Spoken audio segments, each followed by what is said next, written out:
Қаллыкөше район орайынан құрылысы тамамланбаған осындай 120 миллионға 11-ге 12 деген жай шығып тұрды. Мәнзіл 18 мектептің артындағы көшелер. Мінекей мына көріп тұрғаныңыз 18 мектеп.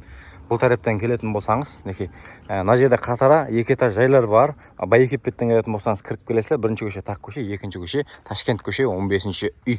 Көріп тұрғаныңыздай құрылысы тамамланбаған деп айттық. 6 жер майданда жайласқан. Бір жақсы жері, газге рұқсаты бар, тоқ кеп тұрыпты. Судан проблема жоқ дейді. Мінекей көріп тұрғаныңыздай.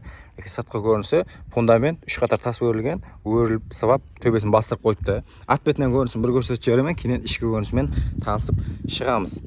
Так, қазір артқы көрінісін көрсетеміз. Бұл кіреберіс. Мінекей бұл тарапта мінекей егістік майданы. Бұл артқы тарапынан көрінісі. Ізін давам етіп кете берсілер, шифрлап, айнекқа план салып, ремонт істеп дегендей. Так, бақасы нормальный бақада, менімше, егер анық аламанда өштеу болса, келістен кіріп береміз дейді, сөйлесіп көре берсілер, кіре беріс. Осында қол менен бастанады. Ал бұл тарапта асханасы бар.